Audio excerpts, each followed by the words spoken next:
கர்த்தருடைய நாமத்திற்கு ஸ்தோத்திரம். ஒவ்வொரு நாளும் கேட்பதன் மூலம் ஒரு வருடத்தில் பைபிள் வாசிப்பை முடிக்க இந்த சேனல் உதவுகிறது. Please subscribe and support us. இன்றைய வேத பகுதி.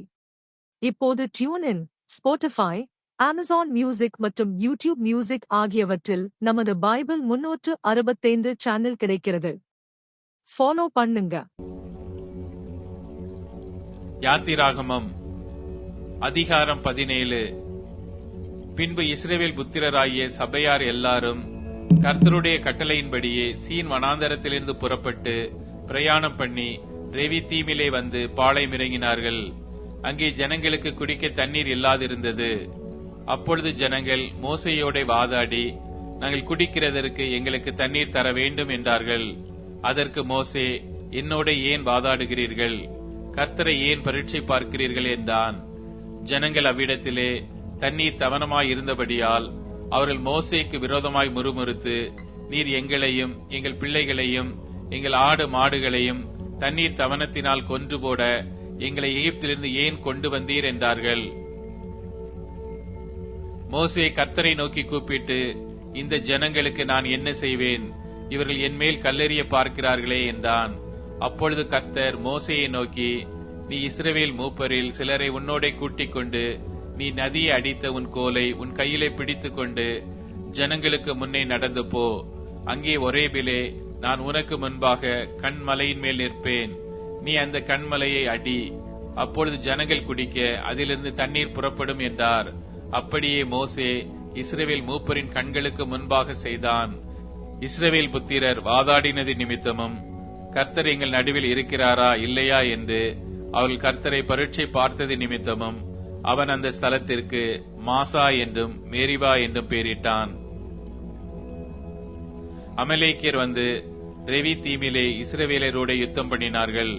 அப்பொழுது மோசே யோசுவாவை நோக்கி, நீ நமக்காக மனிதரை தெரிந்து கொண்டு புறப்பட்டு அமலேக்கியோட யுத்தம் பண்ணு. நாளைக்கு நான் மலை உச்சியில் தேவனுடைய கோலை என் கையில் பிடித்துக் கொண்டு நிற்பேன் என்றான். யோசுவா தனக்கு மோசே சொன்னபடியே செய்து அமலேக்கியோட யுத்தம் பண்ணினான்.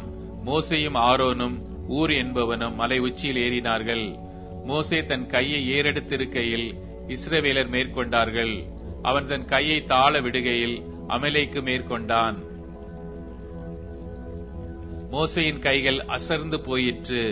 அப்பொழுது அவர்கள் ஒரு கல்லை கொண்டு வந்து அவன் கீழே வைத்தார்கள். அதன் மேல் உட்கார்ந்தான். ஆரோனும் ஊரும் ஒருவன் ஒரு பக்கத்திலும் ஒருவன் மறுபக்கத்திலும் இருந்து அவன் கைகளை தாங்கினார்கள். இவ்விதமாய் அவன் கைகள் சூரியன் அஸ்தமிக்கும் வரைக்கும் ஒரே நிலையாயிருந்தது. யோசுவா அமலேக்கையும் அவன் ஜனங்களையும் பட்டய கருக்கினாலே முறிய அடித்தான். பின்பு கர்த்தர் மோசேயை நோக்கி, இதை நினைவு கூறும் பொருட்டு நீ ஒரு புஸ்தகத்தில் எழுதி யோசுவாவின் செவி கேட்கும்படி வாசி. அமலேக்கை வானத்தின் கீழெங்கும் இராதபடிக்கு நாசம் பண்ணுவேன் என்றார். மோசே ஒரு பலிபீடத்தை கட்டி அதற்கு யெகோவா நிசி என்று பெயரிட்டு, அமலேக்கின் கை கர்த்தருடைய சிங்காசனத்துக்கு விரோதமாய் இருந்தபடியால் தலைமுறை தலைமுறை தோறும் அவனுக்கு விரோதமாய் கர்த்தரின் யுத்தம் நடக்கும் என்றான்.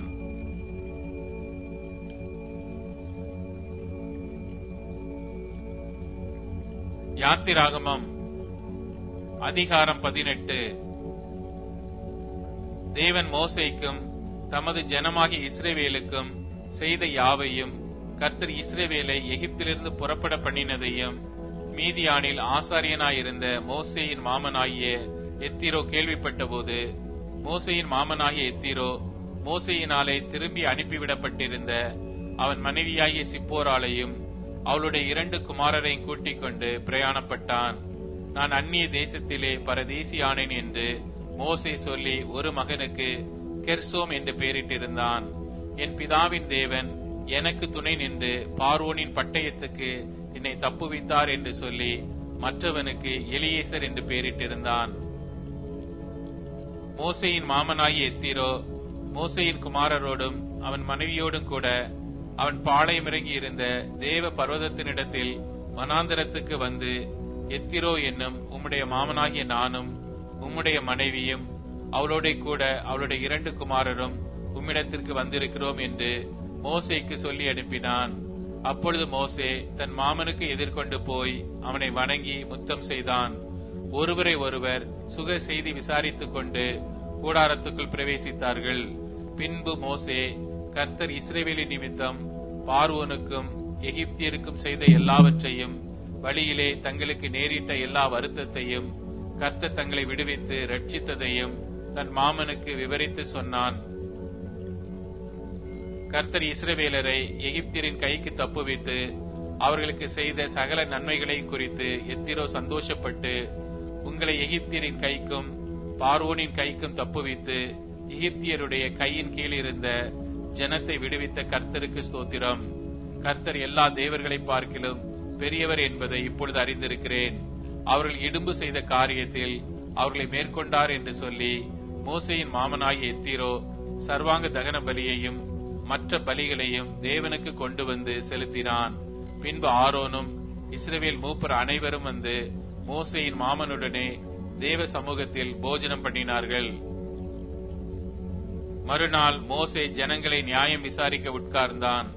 ஜனங்கள் காலமே துவக்கி சாயங்காலம் மட்டும் மோசேக்கு முன்பாக நின்றார்கள். ஜனங்களுக்கு அவன் செய்த யாவையும் மோசேயின் மாமன் கண்டு, நீர் ஜனங்களுக்கு செய்கிற இந்த காரியம் என்ன? நீர் ஒன்றியாய் உட்கார்ந்திருக்கவும் ஜனங்கள் எல்லாரும் காலமே துவக்கி சாயங்காலம் மட்டும் உமக்கு முன்பாக நிற்கவும் வேண்டியது என்ன என்றான். அப்பொழுது மோசே தன் மாமனை நோக்கி, தேவனிடத்தில் விசாரிக்கும்படி ஜனங்கள் என்னிடத்தில் வருகிறார்கள். அவர்களுக்கு யாதொரு காரியம் உண்டானால் என்னிடத்தில் வருகிறார்கள். நான் அவர்களுக்குள்ள வழக்கை தீர்த்து தேவ கட்டளைகளையும் அவருடைய பிரமாணங்களையும் தெரிவிக்கிறேன் என்றான். அதற்கு மோசேயின் மாமன், நீர் செய்கிற காரியம் நல்லதல்ல. நீரும் உம்மோடே இருக்கிற ஜனங்களும் தொய்ந்து போவீர்கள். இது உமக்கு மிகவும் பாரமான காரியம். நீர் ஒருவராய் அதை செய்ய உம்மாலே கூடாது. இப்பொழுது என் சொல்லை கேளும். உமக்கு ஒரு ஆலோசனை சொல்லுகிறேன். தேவனும் உம்மோடே கூட இருப்பார். நீர் தேவ சந்நிதியிலே ஜனங்களுக்காக இரும். விசேஷித்தவர்களை தேவனிடத்தில் கொண்டு போய் கட்டளைகளையும் பிரமாணங்களையும் அவர்களுக்கு வெளிப்படுத்தி, அவர்கள் நடக்க வேண்டிய வழியையும் அவர்கள் செய்ய வேண்டிய காரியத்தையும் அவர்களுக்கு தெரியப்படுத்தும். ஜனங்கள் எல்லாருக்குள்ளும் தேவனுக்கு பயந்தவர்களும் உண்மையுள்ளவர்களும் பொருள் ஆசையை வெறுக்கிறவர்களுமான திறமையுள்ள மனிதரை தெரிந்து கொண்டு அவர்களை 1000 பேருக்கு அதிபதிகளாகவும் 100 பேருக்கு அதிபதிகளாகவும் 50 பேருக்கு அதிபதிகளாகவும் 10 பேருக்கு அதிபதிகளாகவும் ஏற்படுத்தும். அவர்கள் எப்பொழுதும் ஜனங்களை நியாயம் விசாரித்து பெரிய காரியங்கள் யாவையும் உம்மிடத்தில் கொண்டு வரட்டும். சிறிய காரியங்கள் யாவையும் தாங்களே தீர்க்கட்டும். இப்படி அவர்கள் உம்மோடே கூட இந்த பாரத்தை சுமந்தால் உமக்கு லகுவாயிருக்கும். இந்த பிரகாரம் நீர் செய்வதும் இப்படி தேவன் உமக்கு கட்டளையிடுவதும் உண்டானால் உம்மாலை தாங்கக்கூடும். இந்த ஜனங்கள் எல்லாரும் தாங்கள் போகும் இடத்துக்கு சுகமாய் போய் சேரலாம் என்றான். மோசே தன் மாமன் சொல் கேட்டு அவன் சொன்னபடி எல்லாம் செய்தான். மோசே இஸ்ரவேல் எல்லாரிலும் திறமையுள்ள மனிதரை தெரிந்து கொண்டு அவர்களை 1000 பேருக்கு அதிபதிகளாகவும் 100 பேருக்கு அதிபதிகளாகவும் 50 பேருக்கு அதிபதிகளாகவும் 10 பேருக்கு அதிபதிகளாகவும் ஜனங்கள் மேல் தலைவராக்கினான். அவர்கள் எப்பொழுதும் ஜனங்களை நியாயம் விசாரித்தார்கள். வருத்தமான காரியங்களை மாத்திரம் மோசேயினிடத்தில் கொண்டு வந்தார்கள். சிறிய காரியங்களை எல்லாம் தாங்களே தீர்த்தார்கள். பின்பு மோசே தன் மாமனை அனுப்பிவிட்டான். அவன் திரும்ப தன் தேசத்துக்கு போய்விட்டான். லூக்கா அதிகாரம் 16. பின்னும் அவர் தம்முடைய சீஷர்களை நோக்கி, ஐஸ்வர்யவானாகிய ஒரு மனுஷனுக்கு ஒரு உக்கிரானக்காரன் இருந்தான். அவன் தன் எஜமானுடைய ஆஸ்திகளை அழித்து போடுகிறதாக எஜமானுக்கு அறிவிக்கப்பட்டது. அப்பொழுது எஜமான் அவனை வரவழைத்து, உன்னை குறித்து நான் இப்படி கேள்விப்படுகிறதென்ன? உன் உக்கிரான கணக்கை ஒப்புவி. இனி நீ உக்கிரானக்காரனாய் இருக்கக்கூடாது என்றான். அப்பொழுது உக்கிரானக்காரன், நான் என்ன செய்வேன்? என் எஜமான் உக்கிரான விசாரிப்பிலிருந்து என்னை தள்ளி போடுகிறானே. கொத்துகிறதற்கு எனக்கு பலன் இல்லை, இரக்கவும் வெட்கப்படுகிறேன். உக்கிரான விசாரிப்பை விட்டு நான் தள்ளப்படும் போது என்னை தங்கள் வீடுகளில் ஏற்றுக்கொள்வார் உண்டாகும்படி செய்ய வேண்டியது இன்னதென்று எனக்கு தெரிய வந்தது என்று தனக்குள்ளே சொல்லிக்கொண்டு தன் எஜமானிடத்தில் கடன் பட்டவர்களை ஒவ்வொருவனாக வரவழைத்து முதலாவது வந்தவனை நோக்கி, நீ என் எஜமானிடத்தில் பட்ட கடன் எவ்வளவு என்றான். அவன் 100 குடம் எண்ணெய் என்றான். அப்பொழுது உக்கிரானக்காரன் அவனை நோக்கி, நீ உன் சீட்டை வாங்கி உட்கார்ந்து 50 என்று சீக்கிரமாய் எழுது என்றான். பின்பு அவன் வேறொருவனை நோக்கி, நீ பட்ட கடன் எவ்வளவு என்றான். அவன் 100 கலம் கோதுமை என்றான். அப்பொழுது அவன், நீ உன் சீட்டை வாங்கி 80 என்று எழுது என்றான். அநீதியுள்ள உக்கிரானக்காரன் புத்தியாய் செய்தான் என்று எஜமான் கண்டு அவனை மெச்சிக்கொண்டான். இவ்விதமாய் ஒளியின் பிள்ளைகளை பார்க்கிலும் இந்த பிரபஞ்சத்தின் பிள்ளைகள் தங்கள் சந்ததியில் அதிக புத்திமான்களாயிருக்கிறார்கள். நான் உங்களுக்கு சொல்லுகிறேன், நீங்கள் மாளும்போது உங்களை நித்தியமான வீடுகளிலே ஏற்றுக்கொள்வார் உண்டாகும்படி அநீதியான உலகப் பொருளால் உங்களுக்கு சிநேகிதரை சம்பாதியுங்கள். கொஞ்சத்திலே உண்மையுள்ளவன் அநேகத்திலும் உண்மையுள்ளவனாயிருக்கிறான். கொஞ்சத்திலே அநீதியுள்ளவன் அநேகத்திலும் அநீதியுள்ளவனாயிருக்கிறான். அநீதியான உலகப் பொருளை பற்றி நீங்கள் உண்மையாயிராவிட்டால் யார் உங்களை நம்பி உங்களிடத்தில் மெய்யான பொருளை ஒப்புவிப்பார்கள்? வேறொருவனுடைய காரியத்தில் நீங்கள் உண்மை உள்ளவர்களாயிராவிட்டால் உங்களுக்கு யாதொன்றை சொந்தமாக கொடுப்பவர் யார்?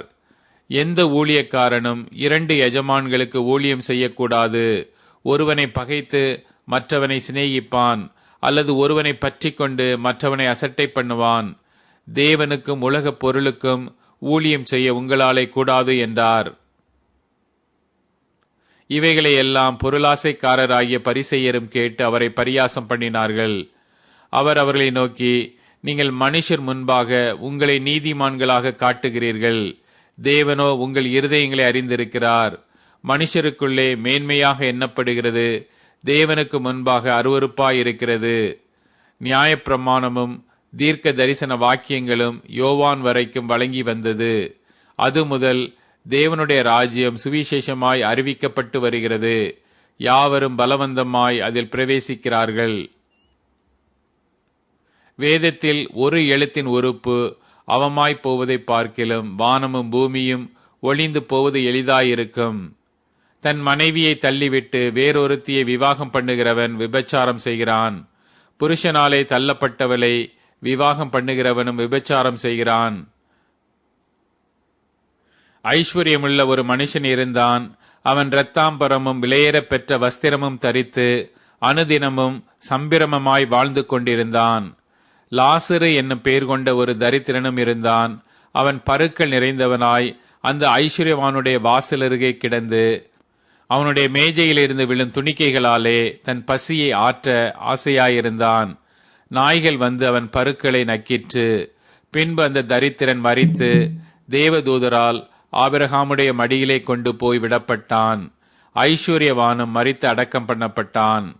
பாதாளத்திலே அவன் வேதனைப்படுகிற போது தன் கண்களை ஏறெடுத்து தூரத்திலே ஆபிரகாமையும் அவன் மடியிலே லாசருவையும் கண்டான்.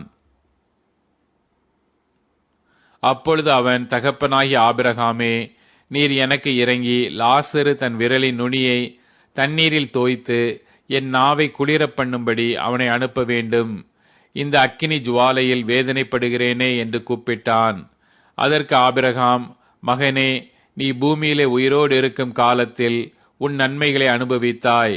லாசருவும் அப்படியே தீமைகளை அனுபவித்தான். அதை நினைத்துக்கொள்.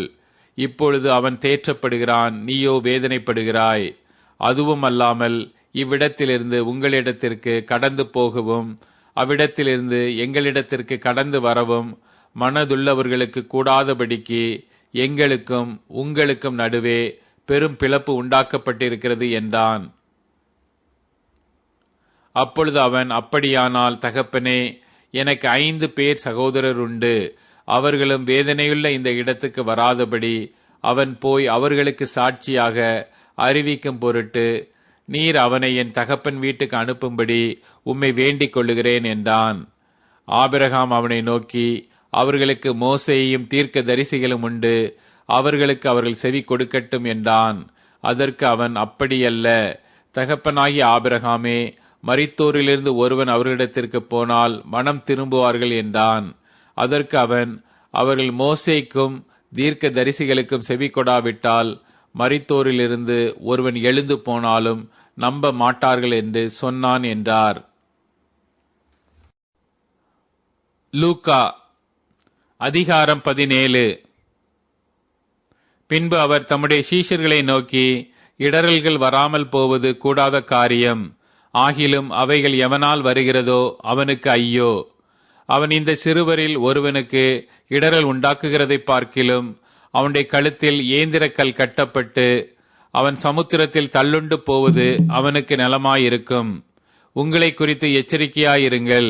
உன் சகோதரன் உனக்கு விரோதமாய் குற்றம் செய்தால் அவனை கடிந்து கொள். அவன் மனஸ்தாபப்பட்டால் அவனுக்கு மன்னிப்பாயாக. அவன் ஒரு நாளில் 7 தரம் உனக்கு விரோதமாய் குற்றம் செய்து 7 தரமும் உன்னிடத்தில் வந்து நான் மனஸ்தாபப்படுகிறேன் என்று சொன்னால் அவனுக்கு மன்னிப்பாயாக என்றார். அப்பொழுது அப்போஸ்தலர் கர்த்தரை நோக்கி, எங்கள் விசுவாசத்தை வர்த்திக்க பண்ண வேண்டும் என்றார்கள். அதற்கு கர்த்தர், கடுகு விதையளவு விசுவாசம் உங்களுக்கு உண்டாயிருந்தால் நீங்கள் இந்த காட்டாத்தி மரத்தை நோக்கி, நீ வேரோடே புடுங்குண்டு கடலிலே நடப்படுவாயாக என்று சொல்ல அது உங்களுக்கு கீழ்ப்படியும். உங்களில் ஒருவனுடைய ஊழியக்காரன் உழுது அல்லது மந்தை மேய்த்து வயலிலிருந்து வரும்போது எஜமான் அவனை நோக்கி, நீ முன்பு போய் சாப்பிட்டு வா என்று அவனுக்கு சொல்வானோ? நீ எனக்கு சாப்பாடு ஆயத்தம் பண்ணி அறை கட்டிக்கொண்டு நான் போஜன பானம் பண்ணுமளவும் எனக்கு ஊழியம் செய். அதற்கு பின் நீ புசித்து குடிக்கலாம் என்று அவனுக்கு சொல்லுவான் அல்லவா? தான் கட்டளையிட்டவைகளை அந்த வேலைக்காரன் செய்ததற்காக அவனுக்கு உபச்சாரம் செய்வானோ? அப்படி செய்ய மாட்டானே. அப்படியே நீங்களும் உங்களுக்கு கட்டளையிடப்பட்ட யாவற்றையும் செய்த பின்பு, நாங்கள் அப்பிரயோஜனமான ஊழியக்காரர், செய்ய வேண்டிய கடமையை மாத்திரம் செய்தோம் என்று சொல்லுங்கள் என்றார்.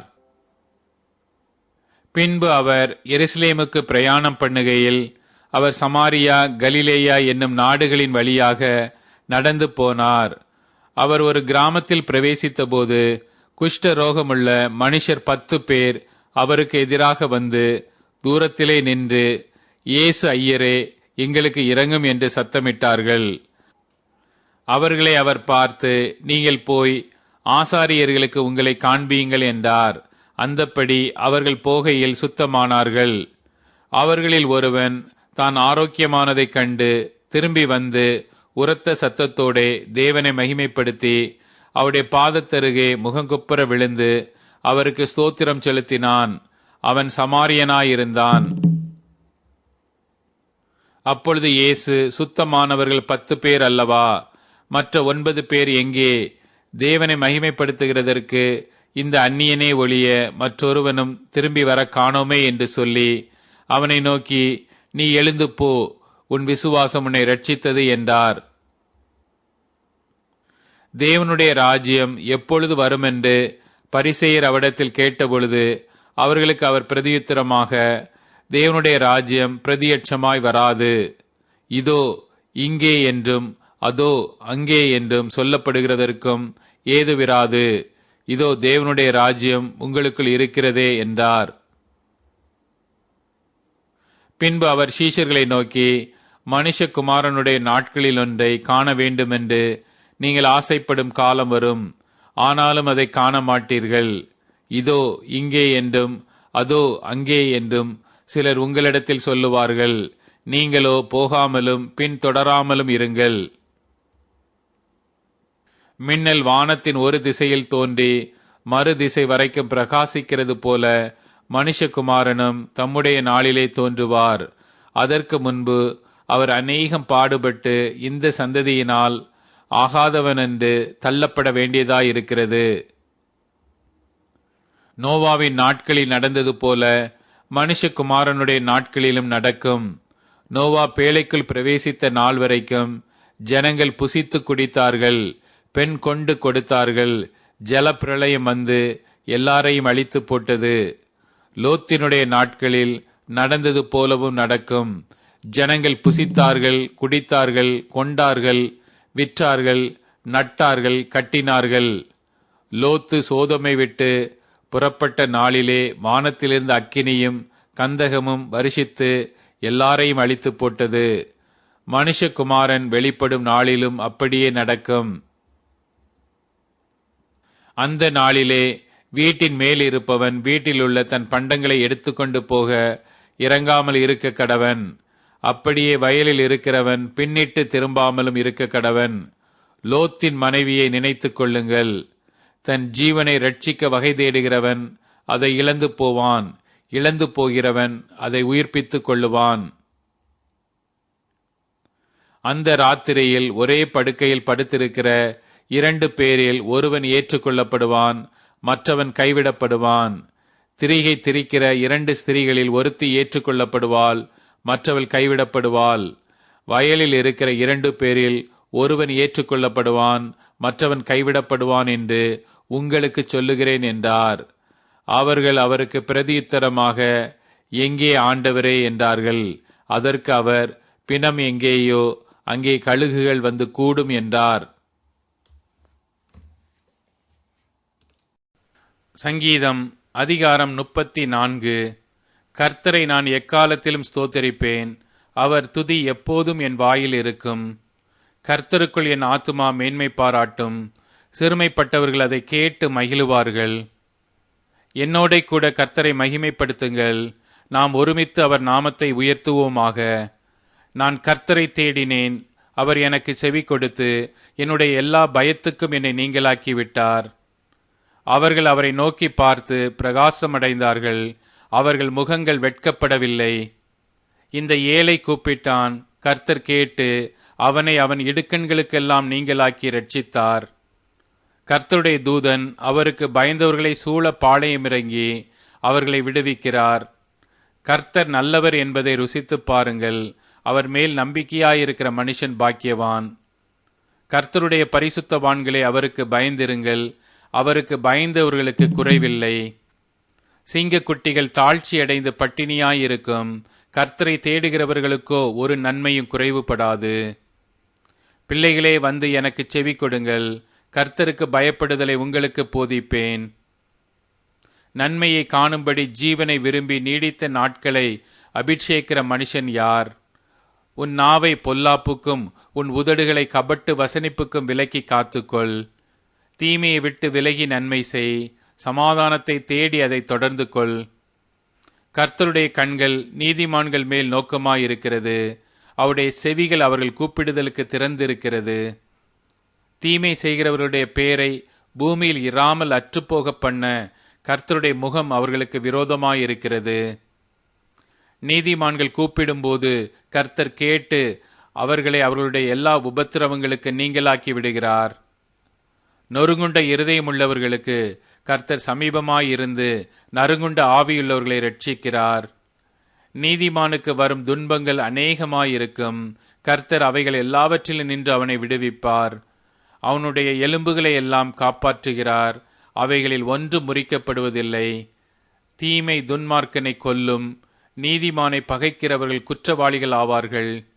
கர்த்தர் தமது ஊழியக்காரரின் ஆத்துமாவை மீட்டுக் கொள்ளுகிறார், அவரை நம்புகிற ஒருவன் மேலும் குற்றம் சுமராது. இப்போது டியூன், ஸ்பாட்டிஃபை, அமேசான் மியூசிக் மற்றும் யூடியூப் மியூசிக் ஆகியவற்றில் நமது பைபிள் 365 சேனல் கிடைக்கிறது. ஃபாலோ பண்ணுங்க.